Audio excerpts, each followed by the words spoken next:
Ada nggak suka duka atau duka-duka yang lain gitu teh? Banyak. Kita sedih. Hipnotis. Sempat kena juga? Sempat. Kemudian ada penipuan. Penipuan. Satu etalase dihipnotis, ditipu, diambil barangnya, habis. Padahal itu kita ngelola uang orang. Ini menarik nih teh, diskusi bahasan kita di konten perdana ini kok saya jadi berpikir gimana sih perjalanan sukses orang itu ternyata itu nggak ujuk-ujuk gitu ya, kok apa ujuk-ujuk ya, nggak tiba-tiba ada begitu aja gitu punya bisnis yang sukses, ternyata juga mengalami dinamika hidup ya, tadi sempat ketipu lah ya, mungkin sempat gagal ini itu ya, dan di antara sekian pengalaman itu, dan sekarang Temul kan sudah fokus nih ya, sudah konsisten istiqomah gitu ya di fashion muslimah salah satunya ya. Nah itu akhirnya kenapa bisa melabuhkan hati sih ke fashion muslimah, itu bagaimana teh ceritanya? Itu karena orang tua saya bisnis utamanya fashion juga. Oke. Ya, Jadi orang tua bikin fashion juga? selain bisnis-bisnis yang lain, tapi yang paling dominan ibu saya itu bisnisnya di fashion. Oke. Jadi sama mengambil jalur distribusi juga, mengambil barang ya orang tua saya itu di fashion. Itu yang lebih banyak menginspirasi saya dari kecil. Oke. Jadi sudah ada ini ya pembelajaran. Sudah ada pembelajaran, itu yang pertama ya. Terus yang kedua, kalau melihat muslimah ya terutama ya memakai pakaian yang rapi, syar'i, itu rasanya menjadi satu keindahan tersendiri gitu, bahwa ternyata syariat itu mengharuskan kita memakai muslimah itu, produk baju muslimah itu ya apa ya, ada satu keindahan di mana melihatnya itu enak, nyaman, rapi gitu, dan ada semacam aura mencerminkan kepribadiannya juga. Nah dari situ sih Kang Rijal melihat orang-orang yang berpakaian rapi, matching, jadi seperti ingin apa ya, memakaikan baju-baju yang terbaik yang kita punya ke mereka gitu.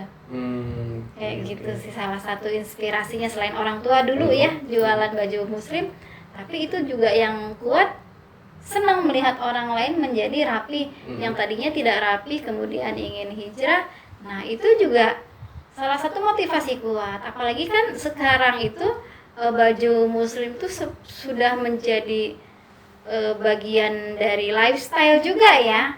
Kalaupun sebetulnya baju muslim dan muslimah itu syariat yang menyuruh gitu ya, yang memerintahkan, bukan karena lifestyle-nya sebetulnya gitu. Tapi karena sekarang muslim juga banyak kesadaran yang tinggi untuk mengenakan baju muslim dan muslimah. Nah itu juga mendorong kita untuk terus berkreasi dan berinovasi di produk busana muslim. Gitu. Berarti tenaganya tadi ya di Quran Surat An-Nur ayat 31 itu ya. Jadi setiap kali berbisnis fashion muslim atau muslimah tadi ada sebuah apa ya, aplikasi syariat ya, perintah Allah untuk menjalankan apa bisa dibilang menutup aurat lah ya, berpakaian sesuai dengan memang keinginan Allah begitu ya, Masya Allah ya. Jadi itu filosofi Cahaya 31 tadi ya. Oh pantes konsisten istiqomah ya, ternyata ruhnya Quran guys. Oke teh, ini ngobrol semakin seru nih teh ya. Biasanya kan ada yang bilang tuh ya, suka ada tuh netizen yang suka nyinyir tuh ya, itu mah diceritain indah-indah doang, enaknya udah suksesnya gitu ya. Kan banyak orang nggak melihat prosesnya itu teh ya. Tadi juga udah sempat disinggung sih soal tadi sempat ketipu gitu ya. Nah kita kan pengen memberikan sebuah gambaran yang fair nih ya, antara kesenangan, kebahagiaan gitu sama proses untuk mencapai kebahagiaan atau kesuksesan itu ya. Kalau boleh kasih bocoran gitu ya, pengalaman Temul pribadi nih ya, waktu lagi berproses sampai akhirnya bisa sampai ke titik ini, itu selain tadi ada pertama sempat ketemu partner yang nggak amanah, ketipu lah tadi ya, ada nggak suka duka atau duka-duka yang lain gitu teh? Banyak. Kita sedih. Oke, kira-kira apa aja tuh yang bisa di-sharekan sama teman-teman nih biar jadi pelajaran ya, bukan malah bikin lu baper aja ya. Seru. Yang paling terasa itu ya ketika prosesnya saya ketika mahasiswa ya, karena memang titik balik usaha saya itu ketika saya mahasiswa. Mulai terasa banget ketika merintis dan pertumbuhannya ketika di mahasiswa itu. Nah saya sedikit cerita bahwa saya dulu mulai kan dari kos-kosan ya, dari kos-kosan kurang lebih tahun 2000 ya. Saya mulai dari kos-kosan, ruang kos-kosan itu saya sulap jadi ruang jualan, di mana di situ ada satu rak kecil yang dijadikan tempat jualan. Nah, saya ngekos bareng teman-teman di situ. Nah, saya mulai dari sendiri sebelum punya tim ya Kang Rizal ya. Saya mulai sendiri, kemudian janjian sama konsumen-konsumen saya, pulang kuliah, transaksi terjadi bahkan sampai malam. Nah itu, kalau dulu kan tidak ada transaksi cash tuh Kang, jadi kepercayaan aja, gitu ya, bawa barang gitu. Kan perjalanan usaha itu nggak selalu mulus ya, ada yang amanah, ada yang nggak amanah. Kemudian setelah saya mulai dari kos-kosan itu, saya memberanikan diri nih Kang, yang lebih ekstrim lagi, saya memberanikan diri sewa di pinggir jalan, sewa ruko ya, di pinggir jalan. Nah itu kita timnya mulai punya tim tuh, perempuan juga tuh, kita perempuan semua. Nah Masya Allahnya ketika di pinggir jalan dinamikanya lebih besar lagi. Nah itu banyak sekali hipnotis. Sempat kena juga? Sempat. Kemudian ada penipuan. Satu etalase dihipnotis, ditipu, diambil barangnya, habis. Padahal itu kita ngelola uang orang. Itu. Terus kemudian banyak juga japrem ya, atau jatah preman itu yang malak juga ada. Padahal perempuan dipalak juga ya? Dipalak juga. Aduh, terlalu abang. Betul. Nah itu yang lumayan menguras energi dan pikiran ya. Karena awal-awal membangun itu kan kita nggak punya modal. Modalnya kepercayaan dari banyak orang, Kang. Itu Masya Allah itu perjuangan luar biasa untuk membangun usaha. Dan itu cukup lama kita jalanin. Terus selain kita punya toko ya, dari bajar ke bajar kita tuh jualan ngelapak, door to door kita samperin. Nah alhamdulillah karena kita awal itu adalah pionir ya, tetap menjadi referensi masyarakat Banten untuk belanja, terutama kota Serang. Itu di tempat saya. Nah luar biasa dinamikanya sampai menguras air mata juga. Karena waktu saya mengelola toko itu perempuan semua tuh Kang, dari mulai buka pagi sampai tutup malam hari itu kan udah sepi tuh. Ya Masya Allah kadang sedih juga, narikin rolling door yang cukup keras, kita ngeluarin tenaga yang ekstra. Saat itu lihat kiri kanan udah sepi, Masya Allah kita perempuan masih di jalan gitu ya, inginnya mah di rumah gitu.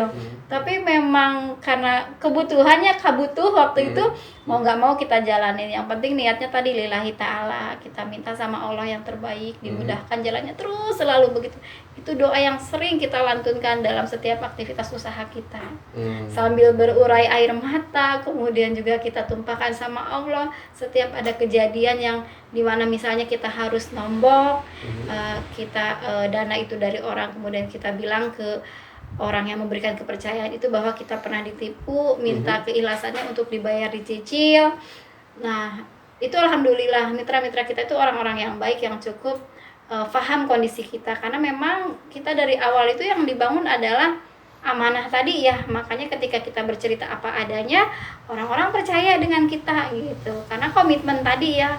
Nah tadi nih teman-teman, bahwa dalam berbisnis itu pertama yang harus dibangun itu adalah keamanahan dan komitmen. Amanah dan komitmen. Insya Allah nanti kita dikejar banyak orang, dicari banyak orang. Tapi bukan berarti semua amanah kita ambil ya. Kita juga terbatas gitu. Ukur kemampuan kita memegang amanah itu, bisa atau tidak. Seperti itu perjalanannya Kang, berurai air mata. Jadi antara sedih, bahagia itu selalu ada mengiringi proses perjalanannya. Tapi kita niatkan aja bahwa ya Allah kita ini punya niat baik. Ini niat baik nggak hanya untuk diri sendiri. Karena saya merasakan akhirnya ketika saya mulai dari kos-kosan zaman mahasiswa, saya bisa menampung satu anak yang tidak mampu saat itu untuk bisa hidup kos di Serang. Ingin sekolah dan ingin ngekos, nggak punya biaya. Nah wasilah usaha saya bisa nampung orang Kang. Kita gratiskan kosan. Masya Allah, teladan banget ya. Itu. Makanya alhamdulillahnya terbantu tuh Kang. Jadi kita punya teman untuk membantu aktivitas bisnis kita. Beliau juga terbantu, alhamdulillah sampai berhasil. Kita doakan semoga beliau juga memberikan banyak manfaat. Amin, ya. Gitu. insyaallah. Bisa banyak membantu orang pada akhirnya. Selain awalnya kabutuh tadi buat sendiri ya, saya pribadi juga bisa membantu keluarga, adik-adik saya, kemudian banyak membantu teman-teman karyawan yang terlibat, program-program CSR buat masyarakat sekitar, baik itu lingkungan toko kita maupun lingkungan di luar toko kita. Insya Allah program-program itu kita kolaborasi dengan pihak prinsipal, kita jaga untuk program-program CSR-nya. Nah, kenapa sih pengen terus berkembang? Ya, ketika Allah memberikan amanah ini untuk berkembang, kenapa tidak? Karena berkembangnya usaha kita ini kita rasakan tidak hanya untuk sendiri, bisa banyak bantu orang, menyerap tenaga kerja. Nah, artinya di situ kita juga punya peranan untuk amal soleh kita juga dan orang lain gitu. Oke, oke. Wah, kayaknya nggak cukup nih dibahas satu konten ini ya. Ini kayaknya perlu ada part 2, part 3 nih Teh. Kira-kira siap nggak nih Teh untuk ngobrol lebih panjang lagi sama teman-teman pemirsa nih ya? Betul. Oke, jadi ternyata nggak mulus juga ya perjalanan ya. Fair, kita mau ceritakan sesuai aslinya. Tapi mungkin kayaknya buat teman-teman yang saat ini ingin memulai bisnis, mungkin nggak perlu saya tadi sampai harus kayak sewa toko, nggak harus juga ya Teh. Bisa mulai dari status tadi ya, dari posting-posting, celing-celing, masuk rekening, udah packing kita yang packing. Praktis kalau sekarang. Karena zaman dulu kan nggak ada WhatsApp, nggak ada Instagram, nggak ada media sosial. Jadi promosinya mungkin mengandalkan brosur seperti itu ya. Bazar, dulu fisiknya harus ada. Kalau sekarang kan nggak perlu. Anggap aja gudangnya ada di kita, itu gudang sendiri. Wah, cakep nih ya. Nah, teman-teman bisa langsung kalau mau tanya-tanya, pengen bermitra dengan CSM Group khususnya di Cahaya 31, teman-teman nanti bisa hubungi barangkali nomor kontak yang nanti ada di deskripsi di di konten yang satu ini.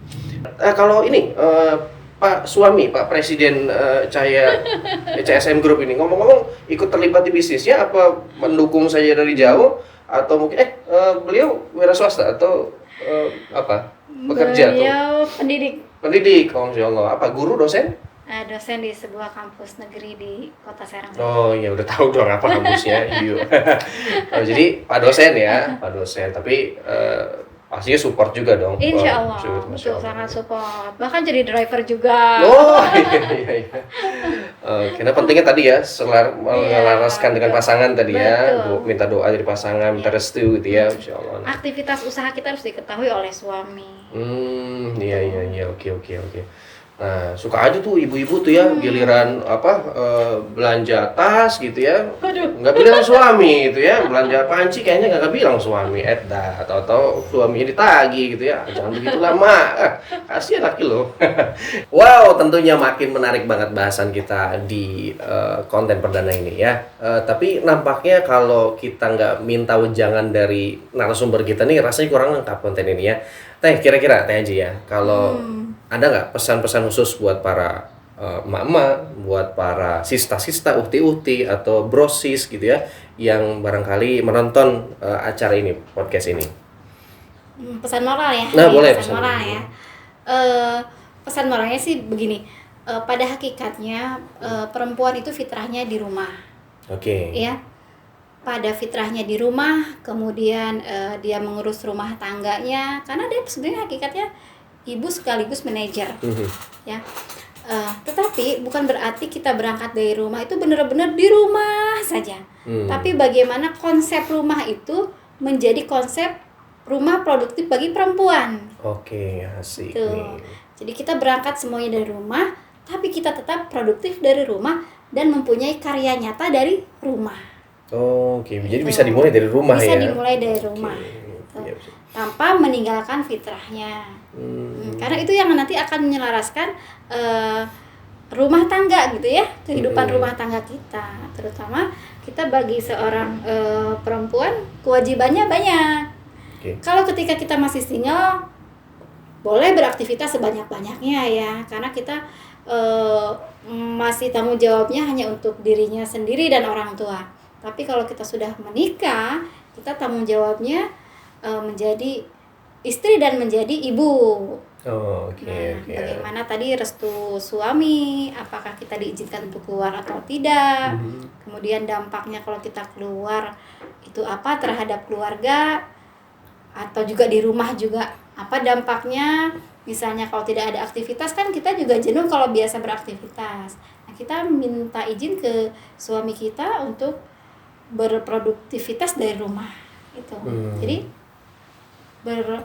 memulailah semua dari rumah, produktiflah dari rumah. Oke, sip, catat. Bisa mulai dari rumah ya. Termasuk kemitraan mungkin barangkali dengan Cahaya 31 bisa dari rumah juga ya. Bisa dari rumah. Bahkan ruang tamu kan itu disulap menjadi ruang pemberdayaan ekonomi keluarga. Waduh, jadi sambil ngomong anak gitu ya, sambil ngurus suami, bisa menghasilkan juga dari ruang tamu. Karena kita ada punya konsep kemitraan yang dimulai dari ruang tamu kan. Waduh, kepo tuh, saya mau nanya-nanya lah habis ini. Dah, jangan panjang-panjang, saya mau nanya sama narasumber kita nih. Kalau panjangan, aduh, saya nanti nggak dapat ilmu lebih banyak ya. Tapi yang pasti mungkin ini nggak cukup deh ya. Ngobrol nih terlalu singkat lah ya. Banyak sisi lain dari Teh Haji Mulyati yang bisa kita pelajari jauh lebih dekat, jauh lebih deep ya. Dan nampaknya nggak bisa lewat konten yang satu ini gitu ya. Mungkin nanti ada part selanjutnya, atau mungkin barangkali teman-teman yang pengen live konsultasi, ngobrol, sharing gitu ya. Beliau ini memang senang gitu ya kalau berbagi manfaat, bisa bisa punya kontribusi sama teman-teman. Pasti senang ya Teh? Oh, senang banget. Sesuai dengan visinya sukses mulia. Sukses berjamaah. Oke, teman-teman sekalian, makasih banyak Teh Haji Mulyati atas waktunya, dan insya Allah ini sangat bermanfaat dan makin banyak teman-teman yang terinspirasi dari obrolan kita di hari ini. Dan jangan lupa teman-teman sekalian, selesai nonton konten ini jangan lupa di like, share, and comment, dan aktifkan tanda lonceng supaya teman-teman bisa dapat konten-konten terbaru dari podcast kami. Baik, saya Rizal Muharram undur diri. Semoga konten ini bermanfaat, dan salam buat keluarga, jaga kesehatan dan tetap terinspirasi dan makin produktif dari rumah. Saya Rizal Muharram undur diri, dan saya Teh Hajah Mulyati. Sampai bertemu di konten kita berikutnya. Assalamualaikum warahmatullahi wabarakatuh.